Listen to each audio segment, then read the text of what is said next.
Alan Payen, bonjour. Bonjour. Merci d'être invité cette semaine de l'interview du vendredi.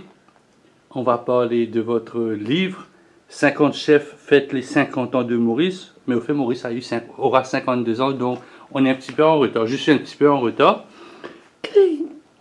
Comment est née cette passion d'Alan pour la cuisine?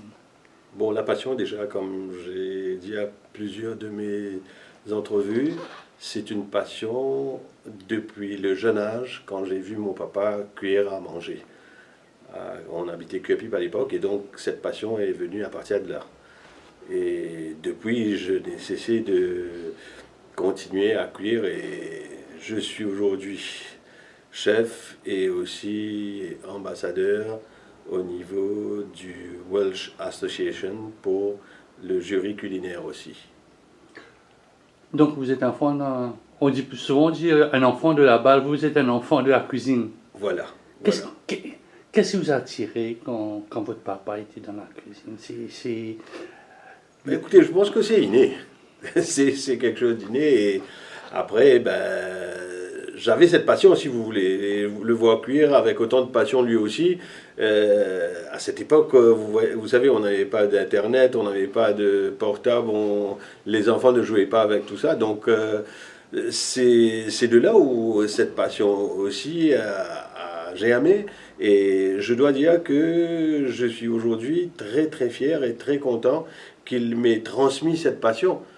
Et d'où mon parcours. Et je dois dire que c'est d'abord à cause de mon papa.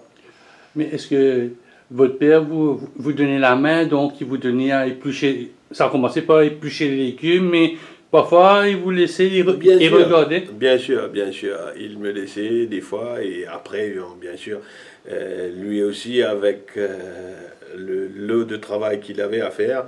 Et j'étais des fois seul en cuisine à ce moment-là. Et comme je vous dis, j'ai aussi été à l'école hôtelière depuis juste après mes examens de la HSC. Et donc là, j'ai continué avec ma passion. Quelle est pour vous, Alan Payen, la définition du mot cuisine? Ben écoutez, pour moi, la cuisine, c'est un art, déjà. Malheureusement, c'est très déformé aujourd'hui, c'est dévalorisé. Même le métier est dévalorisé. Vous savez, aujourd'hui, quand vous essayez de voir combien de chefs il y a dans une cuisine, c'est devenu, je dois dire, une monnaie très, très, très rare. Je crois que si quelqu'un, comme il y a la banque de Maurice, il y a la banque de sang, il y a toutes ces banques-là, si on pouvait avoir une banque de cuisiniers et de serveurs, cette personne-là aurait été milliardaire depuis très très longtemps. Bon, c'est pas seulement à Maurice, mais un peu à travers le monde. Mais qu'est-ce qui fait un bon cuisinier alors?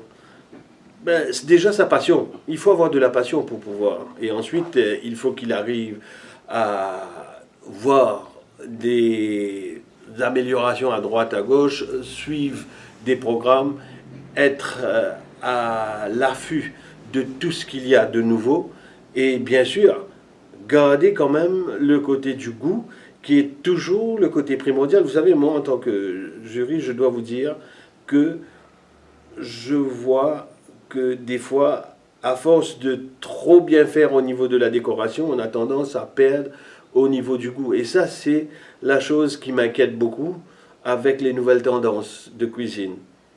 On doit toujours garder ce goût de grand-mère que pour moi, ça c'est une perception personnelle si vous voulez, je crois qu'il faut toujours garder ce goût parce que ce goût est toujours très très important. Mais quand on dit, bon voilà, on va dans un dîner, tel chef est là, chef Alan Payen sera là, on s'attend à une explosion dans les papiers, mais quand on va dans ce cas que tu viens de nous dire, c'est assez difficile. C'est que il y a la couleur, il y a tout, mais au niveau du goût, on reste sur sa faim. Tout à fait, je dois dire que là, je rejoins votre opinion là-dessus, c'est que c'est vrai, on reste sur notre faim, uniquement parce que les gens ont eu tendance à trop faire au niveau de la déco, et que, c'est vrai, les nouvelles tendances, c'est un petit peu rehausser, revisiter des mots très à la mode en ce moment, ou fusion, donc ces mots-là, finalement, quand vous regardez le fond, c'est-à-dire la base même, où on s'attend à avoir au niveau du goût, quelque chose où il y a une explosion de saveurs, on ne l'a pas. Et ça, c'est le côté qui gâche un petit peu ce côté. Déjà avec les yeux qu'on a commencé à goûter le plat, déguster ce plat, mais après on est des fois déçu par rapport au goût qu'on a dans le plat. Comment un cuisinier arrive à faire cette expression avoir l'eau à la bouche? Qu'est-ce que Alan Payen arrive à faire pour mettre de l'eau à la bouche? Moi, je vais être très franc, je suis peut-être vieux jeu, mais j'ai toujours aimé la cuisine grand-mère, la cuisine de mon papa, et quand je cuisine pour les amis, et à chaque fois, même quand je reçois ici, et même quand je fais des présentations à l'étranger, j'ai tendance à donner toujours, et donner toujours le maximum au niveau du goût. Il faut que ce goût soit ma priorité dans le plat que je suis en train de transmettre. En même temps, je dois dire que, tout comme un chanteur, quand vous écoutez le chanteur que vous aimez, il vous donne des frissons. Moi aussi, je veux que quand mes invités soient là, ils sont en train de goûter ma cuisine, il y ait des frissons qui se passent avec cette personne, qui sent qu'il a été reçu d'une façon royale, qu'il est certainement une personne qu'on aime. Et c'est ça le but pour moi derrière tous les plats que je fais. Je veux que les gens puissent avoir des frissons, et c'est là où je raconte une histoire. Souvent, je regarde des émissions, vous avez des animateurs qui sont des chefs qui viennent à Maurice, ils sont aussi jurés, on peut parler de Mercotte, on peut parler de tout ça. Mais c'est quoi le goût? Parce qu'on parle beaucoup de goût, de croquant, d'amertume et de machin. Comment arriver à allier dans un plat ces quatre principes-là? Ben écoutez, aujourd'hui, c'est vrai qu'avec les nouvelles tendances de cuisine, on allie toutes ces tendances-là dans un plat. Oui, c'est vrai, il faut avoir ce côté, si vous voulez, croquant, ce côté, allons dire, gluant, ce côté qui est aussi, comment dirais-je, saveur d'antan. Et on arrive à allier tout ça. Les gens comme Mercotte, vous savez, il n'y a pas photo. Et des Cyril, Mercotte, ou même Pierre Hermé, bon, ça c'est de la haute gamme. Et ils font un travail super. Mais moi, ce que je suis en train de parler, c'est surtout les jeunes qui, des fois, ils déforment cette tendance en essayant de trop bien faire. Mais est-ce que c'est facile de faire la cuisine de grand-mère? Parce que quand j'écoute mon père, parfois, qui est aussi un enfant de la cuisine, c'est difficile de trouver ces produits qu'il y avait dans le temps. Oui, c'est difficile de trouver ces produits ou cette passion, ou cette patience, je dois dire, d'antan. C'est vrai, avec le monde qui évolue, avec les gens qui travaillent, et donc il n'y a pas, c'est sûr, cet engouement d'aller vers cette cuisine qui, malheureusement, prend beaucoup de notre temps. Ça, c'est une question où il faut savoir allier passion et aussi le côté rapide d'une cuisine qu'on va faire pour le mari ou la femme le soir. Et donc là, c'est là où il y a des choses qui sont déformées. Parce qu'aujourd'hui, qu'est-ce qui se passe? On a beaucoup de fast-food, on a beaucoup de choses dans des supermarchés qu'on peut acheter, on vient et on cuisine, ou à la rigueur, même pas cuisiner, mais on fait chauffer au micro-ondes. Donc, bien sûr, c'est des choses qui sont déformées aujourd'hui par rapport à la base qu'on veut atteindre au niveau de la cuisine. Est-ce qu'il y a, parce que vous avez parlé de la cuisine de votre papa, vous avez votre cuisine, vous avez parlé de la cuisine moderne, mais nous on est dans la cuisine micro-ondes. Est-ce que le goût est pareil? Est-ce que on peut dire, bon, c'est du poisson, tu vois le goût du sacré chien, même si c'est réfrigéré, ça a été préparé par un de vos confrères ou un cuistot quelque part. Est-ce que ça a le même goût que quand je fais maison moi-même, je prends mon temps? Aujourd'hui, bien sûr, c'est pas pareil. C'est sûr, c'est pas pareil. C'est sûr, c'est pas pareil. C'est tout comme le plat que vous allez cuisiner à la maison et le plat que vous allez acheter dans un supermarché. Il y a des choses qui sont pas pareilles. Il y a par contre des goûts que peut-être vous n'allez pas pouvoir le faire à la maison, mais au moins à la maison, on sait ce qu'on a mis dans le plat. Aujourd'hui, malheureusement, et à Maurice, nous avons de gros problèmes quand on parle d'Ajinomoto, par exemple, dans beaucoup de plats chinois. C'est la base de la cuisine chinoise. Je suis sûr qu'il y a toujours des restaurants, même si c'est interdit dans beaucoup de pays au monde, mais je suis sûr dans beaucoup de restaurants, on utilise cela uniquement pour hausser le goût. Mais quelque chose que vous n'aurez pas dans ma cuisine, dans les cuisines de certains chefs qui ont banni cela. Mais c'est vendu, vous pouvez aller dans n'importe quel supermarché, sûrement à côté de chez vous, vous aurez un paquet de Ajinomoto. Mais que voulez-vous? Normalement, ça devrait être interdit, mais ça, c'est... Je ne peux pas rentrer dans le détail des autorités qui doivent faire leur travail. Hein. Donc, on va rentrer dans votre livre, Alan Payen. Bon, beaucoup de photos en première page, et moi, j'aimerais vous m'expliquer quelque chose, que je retrouve la page, que... Notre cuisine, c'est un héritage à préserver. Pourquoi? Parce que quand je regarde un peu la cuisine mauricienne, quand je dis notre cuisine, il faut parler de la cuisine mauricienne, c'est un carré mélange. Oui. Il y a la cuisine française, la cuisine hindoue, la cuisine musulmane, un peu de cuisine chinoise, africaine, et un peu de tout. Tout à fait. Donnez-moi la définition de la cuisine mauricienne. Parce que parfois, je vois cuisine mauricienne, mais j'ai l'impression que c'est un peu de... C'est tout. Je vais tout avoir. Vous posez cette question à peut-être 3000 chefs qui existent à Maurice. Les 3000 chefs vont vous dire la même chose. Ou pas la même chose, c'est-à-dire vont avoir des opinions différentes. Si aujourd'hui je vous dis le mine free qu'on a à Maurice est différent du mine free que vous allez voir dans n'importe quel pays d'Asie, vous allez me dire oui, parce que le Mauricien, même s'il est un Chinois qui sort du Canada, il veut manger les mines qu'il a l'habitude de manger à Maurice. Parce que c'est une cuisine où il y a eu des mélanges de certains ingrédients qu'on a pris peut-être de l'Afrique ou de l'Inde ou peut-être même d'Europe, qu'on est venu ajouter à notre mine free qui donne un goût spécial, un goût différent. Le biryani, c'est la même chose. Le curry de poulet aussi, c'est la même chose. C'est pas un curry que vous allez voir en Inde, par exemple. C'est pas la même chose. Aujourd'hui, la seule recette qu'on peut dire, la seule recette qu'on peut dire, et bon, là aussi, Trinidad et Tobago a fait cela aussi, qui est pas trop loin de chez nous, c'est le dal pourri. D'ailleurs, dans mon second livre, je parle de dal pourri uniquement parce que je considère que beaucoup de nos chefs ont réalisé aujourd'hui que le dal pourri est devenu la recette qui est presque différente par rapport à tous les pays au monde.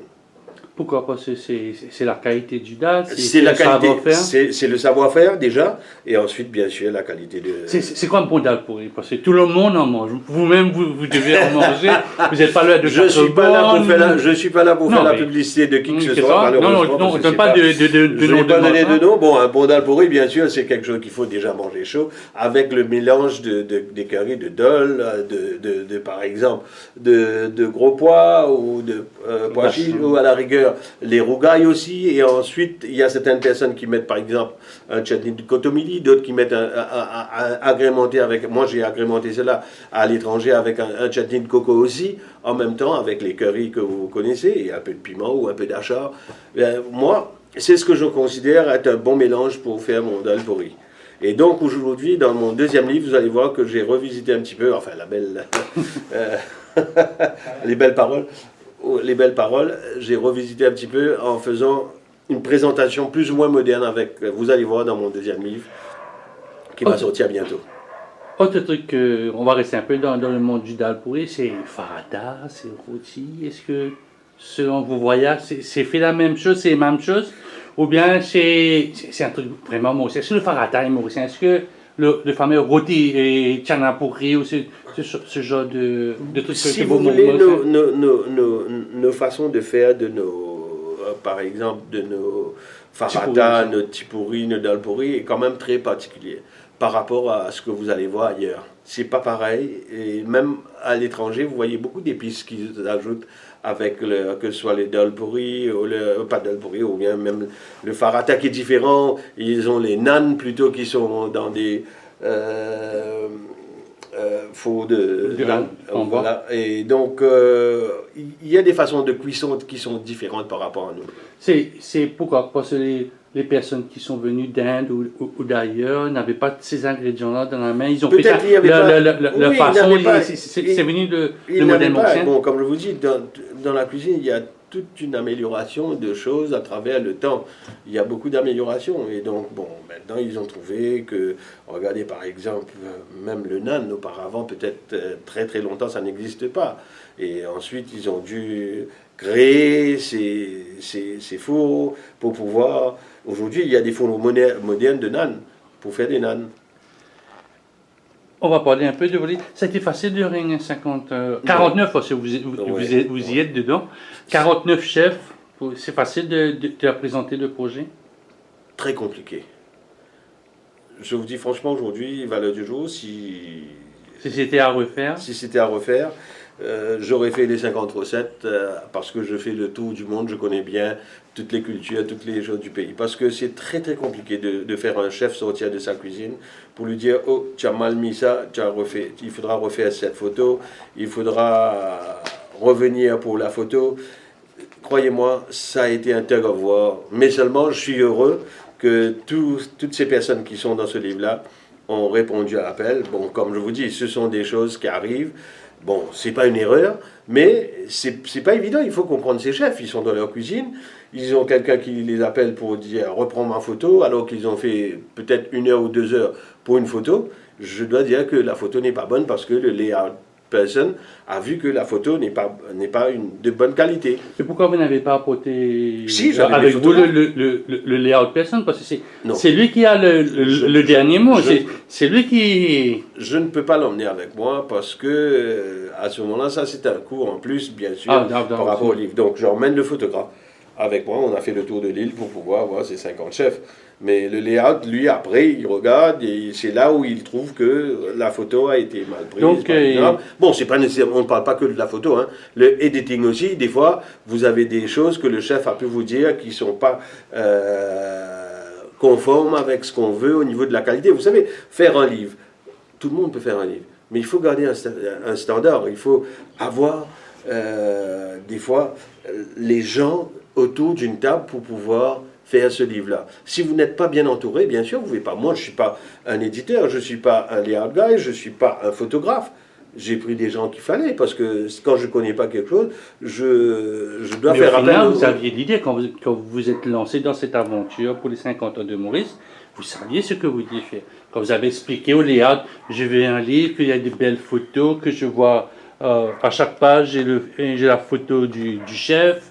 Un côté, on voit, on voit le plat en pleine page ou en ça, il n'y a pas de problème. Là-dessus, il n'y a pas de problème. Mais en même temps, dites-vous bien que ce livre, ce n'est pas un livre qui comporte que des belles images ou de belles photos avec le chef ou la photo du plat. Il y a aussi une harmonie de vin et des mets qui est très importante dedans parce que, vous savez, j'ai toujours aimé faire le mariage entre le vin et le mets et voir et ce qui est intéressant, c'est de savoir aussi quelle compagnie qui fait ce vin. Et là, c'est une bonne chose parce qu'ils arrivent à avoir un vin qui va aller avec le plat. Pour moi, par exemple, ma recette, j'ai donné une recette où j'ai gardé jalousement cette recette pendant peut-être 25 ans. Pourquoi? C'est la recette de la grillade. C'est ça le succès du bourgeois. Si je donnais toutes ces recettes, mais néanmoins, pendant 25 ans, si vous voulez, j'ai formé des gens. Il y a peut-être 200 personnes qui sont passées sous ma main qui ont connu la recette de la grillade. Bon, ça c'est pas plus mal. Peut-être il y a des personnes qui sont mécontentes d'entendre que j'ai donné ça à X, Y personnes qui sont allées donner la recette à d'autres personnes. Mais moi je suis heureux parce qu'à ce moment-là, je sais que c'est ma recette qui a été transmise à travers l'île Maurice au niveau de cette recette de grillade. Ça paraît simple aujourd'hui, mais croyez-moi, il y a le tour de main qui est très important dedans. Donc, vous avez proposé mix grill, salade et frites. J'ai l'impression de me voir à la plage où il y a beaucoup. C'est devenu un business. Ça, pourquoi un plat aussi business que ça? Quand je vois un peu vos amis qui ont parlé, je pense j'ai vu de caviar, de saumon, tartare de poisson du littoral, échine de porc, langouste parfumée à la vanille, poisson au lait de coco, bon, le fameux riz frit poisson salé. Curry Dorito au lait de coco, bûchette de cœur de palmiste. Écoutez, Pourquoi une recette aussi mauricienne que ça? Parce que c'était la recette de la grillade que je voulais donner à travers ça. C'était aussi simple que ça. Je suis pour le peuple, je veux que le peuple arrive à comprendre que c'est un plat qui est facile à réaliser, et aussi ils peuvent le faire. Et j'ai voulu démocratiser ma recette en donnant ça à tout le monde. Aujourd'hui, la personne qui achète ce livre, il saura comment faire une recette de grillade. Ça a quel goût? Allez, là, je vois l'image, je connais beaucoup de grillades. Vous savez, l'île Maurice, le 31 décembre, c'est le pays de la grillade, de la saucisse, du poulet frit. Ouais.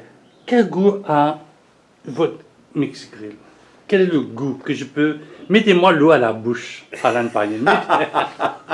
Écoutez, c'est une question très pertinente dans la mesure où quel goût ça a. Bon, ça c'est une perception personnelle, je dois dire, et c'est la personne qui doit goûter. Bon, si vous voulez, le Mauricien, il aime bien tout ce qui est légèrement sucré.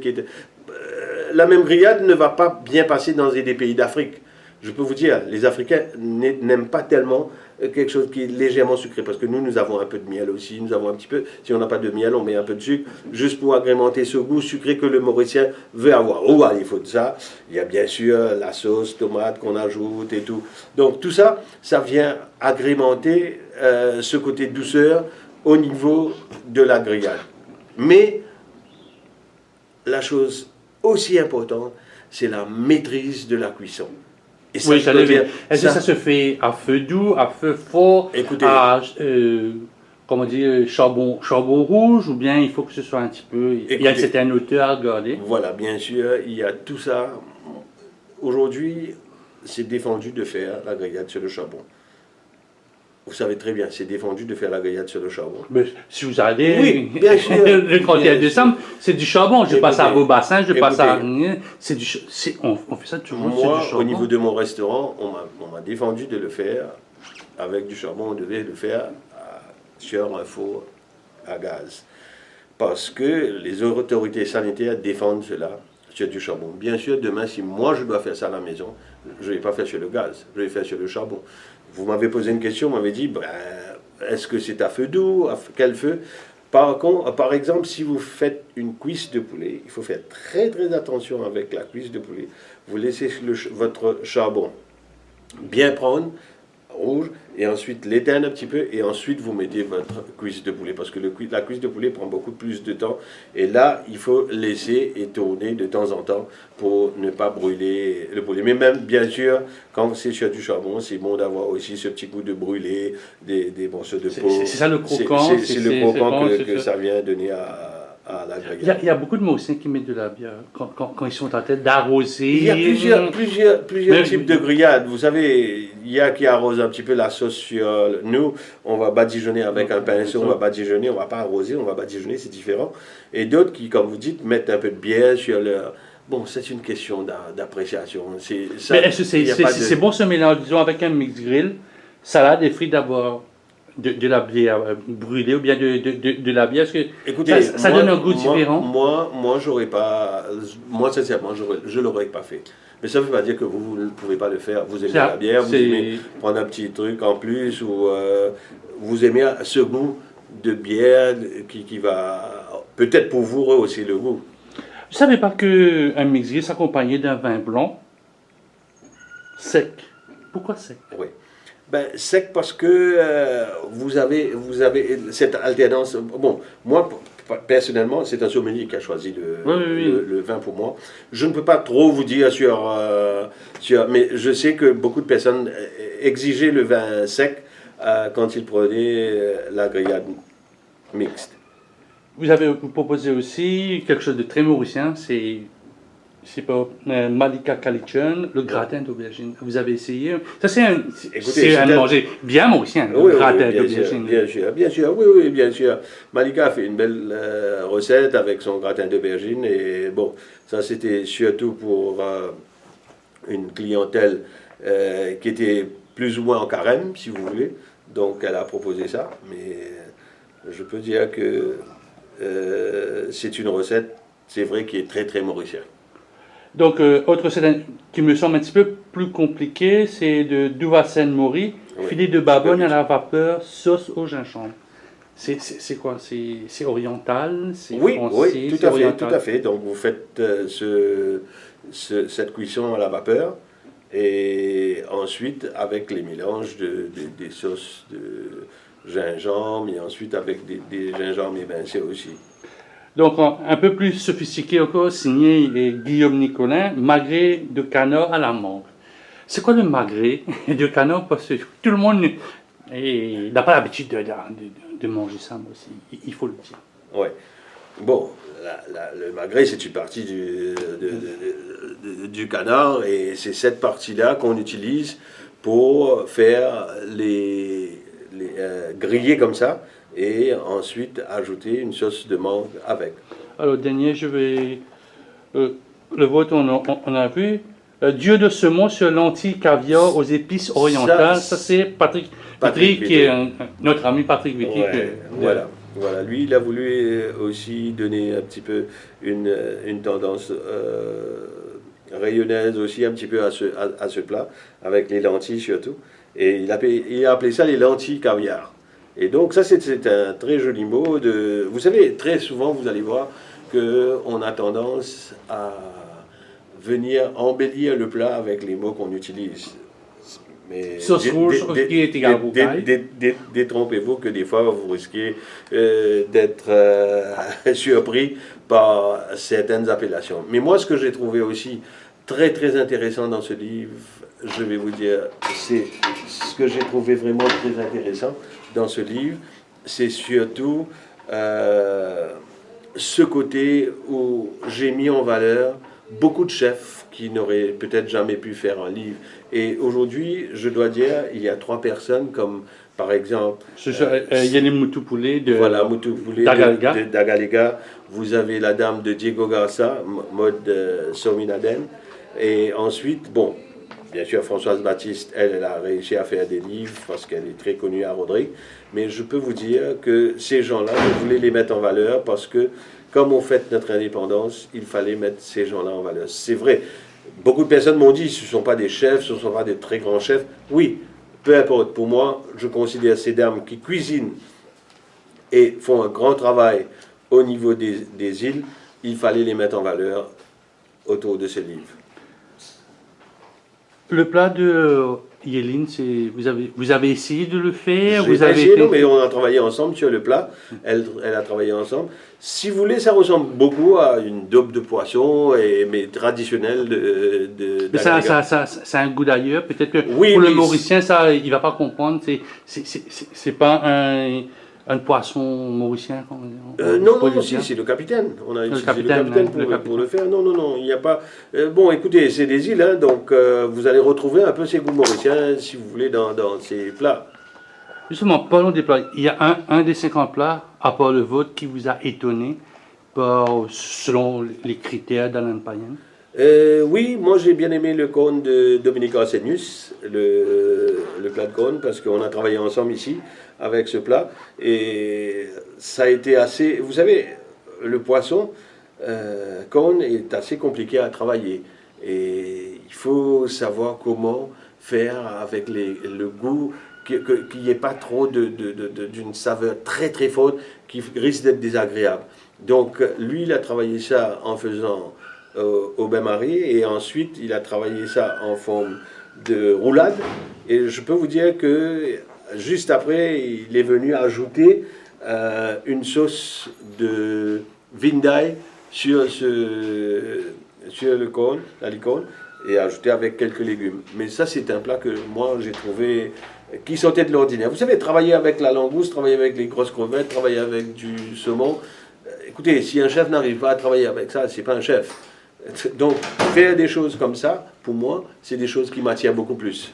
Le poisson cône est très apprécié, moi aussi. Il y a des restaurants à Catogone qui sont vraiment spécialisés, mais est-ce que c'est un poisson assez particulier? Parce qu'on dit on peut être empoisonné, on peut tomber malade, si c'est mal fait, si c'est ceci ou cela. Le poisson cône, généralement non, c'est beaucoup plus. Avec d'autres poissons de petites boîtes comme cordonnier, oui, on risque d'avoir des maux de tête ou quoi que ce soit, mais le cône, non, j'ai jamais entendu qu'on risque d'être malade avec la licorne, sauf en exagérant peut-être sur la boisson après. Tout à l'heure, on parlait de l'accès. Est-ce qu'il y a eu des chefs que vous avez malheureusement eu l'obligation, je ne veux pas dire le déplaisir de ne pas mettre dans votre livre? Je suis très triste, pas le déplaisir, parce que je suis très triste de n'avoir pas eu les gens comme Enrico Rodati. Je dois dire, ensuite il y a Patrick Davadi, ou un chef du Belmar-Plage, des gens qui m'ont aidé pour ce livre, surtout. Ça, j'ai beaucoup de regrets, je dois dire, aujourd'hui, de n'avoir pas eu des gens comme ça dans ce livre. Mais si vous aviez ajouté 3, vous auriez dû enlever 3. Non, mais le problème, c'est que Enrico était injoignable pendant un bon bout de temps. Patrick Tavali aussi, de Belmar-Plage, était très compliqué. J'ai essayé de voir Jocelyn Larose. Mais eux aussi, ils étaient très pris dans leur boulot. Si vous voulez, ils ne répondaient pas à mes appels. S'il y a quelqu'un, un chef qui me répond, et ça va, si vous appelez quelqu'un 4 ou 5 fois, il ne répond pas. C'est compliqué, mais seulement, comme je vous dis, après, le résultat, après avoir fait ce livre, j'ai eu un super coup de main du Belmar-Plage, que je dois reconnaître, m'a bien aidé pour le livre par la suite, même s'il n'y avait pas son chef dans le livre. Sur votre couvre, il y a 4 ingrédients. Pourquoi vous avez choisi ces 4 ingrédients? Je vois du coton-milli, du poivre et du poivre rose. Mais écoutez, ce sont des ingrédients qu'on utilise très souvent en cuisine, et donc j'ai voulu reproduire ça. Bon, bien sûr, c'est pas une photo.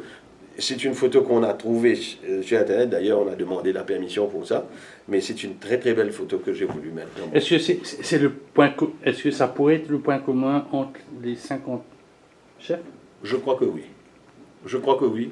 Ça devrait aujourd'hui, après mieux réflexion, c'est le point commun entre les 50 chefs. Donc cette photo-là, cette première page même, le hardcover résume tout ce qu'il y a dedans. Je crois, voilà. Et quelles sont vos autres passions en pote de la cuisine? Parce que derrière vous, il y a un bord il y a beaucoup de marques et je vois beaucoup de labels.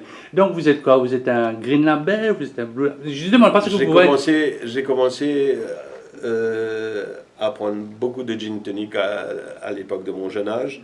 Ensuite, j'ai changé pour le vin rouge et le champagne. Et après, j'ai commencé à l'âge de 40 ans, j'ai commencé à boire du whisky, comprendre le whisky avec beaucoup de dégustation de whisky. Et ensuite, bon, j'ai alterné. Mais je dois dire, dans des soirées, sauf les soirées de l'association Cuisine et Vin, où il y a bien sûr des mélanges de vins différents, parce que vous savez, vous avez 5 ou 6 plats, et donc il y a chaque plat va avec tel ou tel vin. Moi, je dois dire que c'est les seules soirées où j'avais pas de maux de tête après avoir fait une soirée comme ça. Mais sinon, quand je vais dans des soirées où je suis invité par des gens, j'aime bien garder, si je commence avec le whisky, peu importe que ce soit du caviar que vous êtes en train de servir, peu importe ce que vous... Je ne vais pas regarder, si vous voulez, ce côté mariage de vin et de mets. Non, je vais continuer avec le whisky uniquement pour ne pas avoir des maux de tête. Parce que je me suis retrouvé très souvent avec des maux de tête les moments où je buvais beaucoup et en mélangeant des boissons. Mais je vous dis, c'est la seule fois où je n'avais pas de maux de tête en mélangeant des boissons, c'était à mes dîners de l'ACV, l'Association Cuisine et Vin. À part le whisky, qu'est-ce que vous aimez faire? Je vais découvrir l'autre face du chef. Moi, j'aime bien recevoir mes amis, que ce soit à la maison ou dans des restaurants. J'adore ça. Et j'aime bien aussi être jury à l'étranger. Oui, ça c'est une autre passion. C'est une autre passion. J'aime bien être jury à l'étranger et ça je le fais depuis 2002, je dois dire. Mais surtout les 3 dernières années que j'ai arrêté avec le Bon Choix, je dois dire que je passe beaucoup de temps à l'étranger et ma grande satisfaction, c'est de pouvoir donner des feedbacks aux jeunes talents. J'arrive à leur donner des feedbacks. Pourquoi le plat n'est pas bon, qu'est-ce que nous avons trouvé en tant que panel de jury, et qu'est-ce qu'il faut pour améliorer demain votre plat. Donc ça, c'est, si vous voulez, ma passion de pouvoir transmettre des messages comme ça aux gens. Vous savez sans doute, Alain Payen, qu'il y a beaucoup d'écoles, de grandes écoles qui sont implantées à Montréal. Tout dernièrement, là, on a vu l'Institut Escoffier, on a Vatel qui est toujours là, peut-être on parle d'un autre encore qui va venir, mais ça vous intéresse pas de devenir prof, J'étais chef? formateur, laissez-moi vous dire, il y a cette partie de ma vie que peut-être j'ai omis de dire, c'est que en 82, bien que mon père était très content de me voir en train de travailler en cuisine et tout, j'avais eu de l'emploi à la banque commerciale. Et il fallait trancher entre ma passion de cuisine et aller à la banque. Donc, à l'époque, le choix était pas trop difficile et j'ai choisi la banque. Pas comme chef, pas comme cuisinier, mais j'ai choisi la banque. Mais après 11 ans, je suis retourné à mes anciens amours où j'ai ouvert mon propre restaurant, Le Bon Choix, qui a tenu pendant 25 ans. Tout à l'heure, on parlait d'une chose, je sais, je vais sortir un peu de ce que vous voulez dire, la valorisation de ce métier. Vous savez, tout récemment, il y a un chef, un très grand chef à Maurice qui a voulu avoir des gens pour travailler pour lui et il a vu que c'était presque impossible. C'est tellement difficile d'avoir de bons éléments, c'est tellement difficile de garder ces bons éléments. Encore une fois, je vous dis, malheureusement, ce métier est très dévalorisé par rapport au nombre d'heures, par rapport au dur labeur d'un chef. Le serveur peut se permettre d'avoir beaucoup de pouvoir de vente sur la tête des chefs et bien sûr ça l'incite à rester. Tandis que le chef, non. Il n'a presque rien. Bon, il y a certains endroits où il y a des boîtes, mais croyez-moi, quand un serveur, le client lui serre la main dans la main et lui donne un billet de 1000, je ne pense pas qu'il va aller quitter la. Ça, c'est un bon serveur, un billet de 1000, c'est un bon serveur. Non, mais ça, vous avez dans des endroits, un billet de 1000, il ne va pas venir quitter ça dans la boîte. Mais le chef, c'est lui le maestro en musique, c'est Bien le sûr, c'est lui le maestro. Vous avez, mais c'est toute une équipe que vous avez là. mais tant que vous êtes à la tête, vous êtes un exécutif, ça va. Tant que vous êtes un exécutif, ça va. Mais vous avez dû travailler longtemps ou avoir un cheminement, un parcours vraiment éloquent pour être là. Donc vous avez travaillé dur pour être là, pour obtenir ces salaires. Je n'ai pas de souci là-dessus.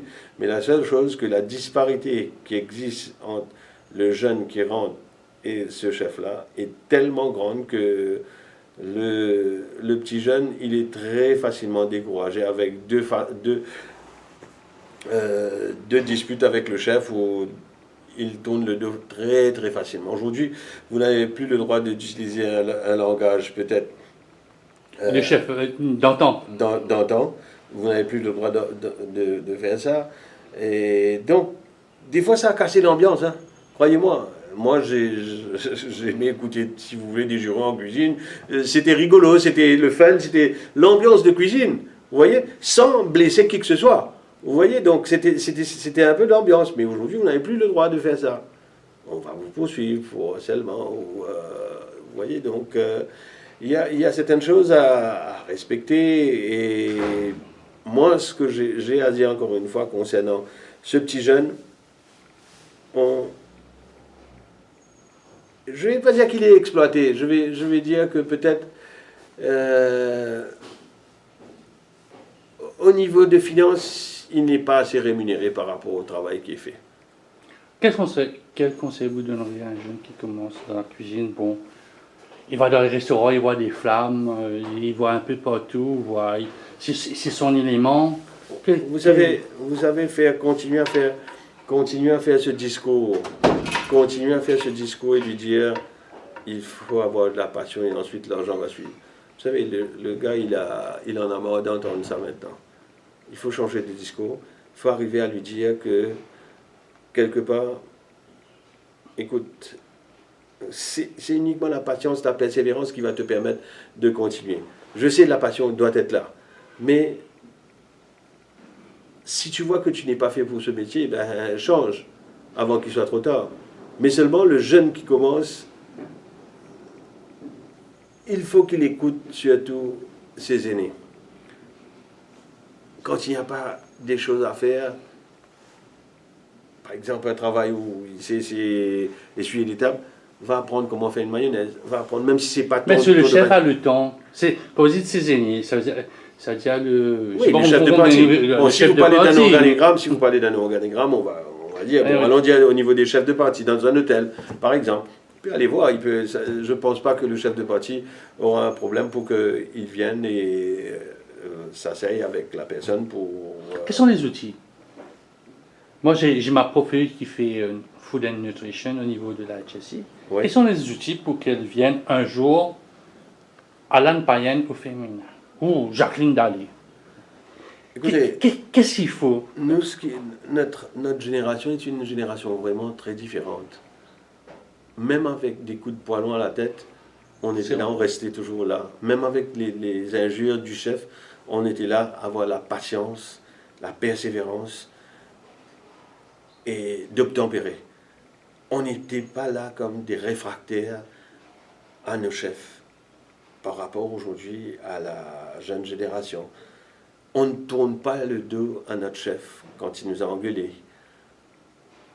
Il y a tous ces éléments à prendre en considération. On ne peut pas venir penser que parce qu'on est très fort au niveau de notre ordinateur, on connaît mieux que le chef exécutif manipuler son portable, que ça nous permet d'être des chefs exécutifs et d'être de très très grands chefs.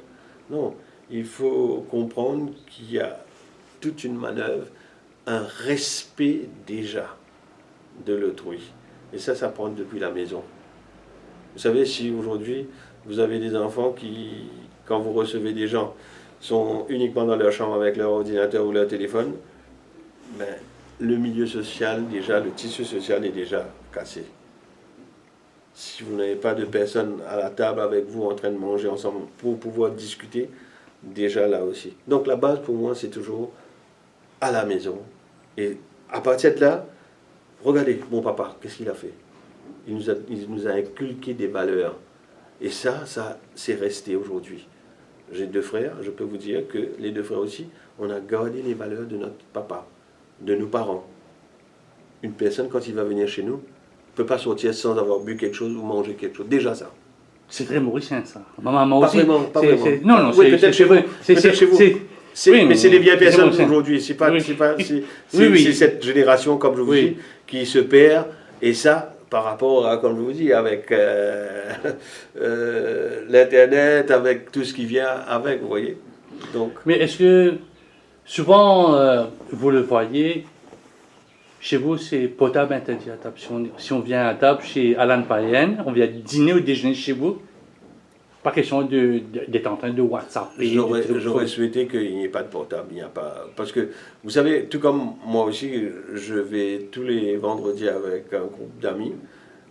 Et on est dans un endroit, c'est un endroit qui est assez grand, mais on va dans un petit coin pour être ensemble. On ne veut pas être dérangé par les portables, on ne veut pas être dérangé par quelque chose, parce que, vous savez, sinon ça ne sert à rien si on est autour d'une table en train de prendre même un Sprite, un jus ou un plat, et qu'on est dérangé chaque 2 minutes par un portable ou quelqu'un qui est en train de parler de son business, de sa femme qui l'engueule ou autre. Donc, c'est préférable d'éteindre tout, et moi, c'est comme ça que je vois les choses. Dernière question, Alan Payen. Quel est votre plat préféré?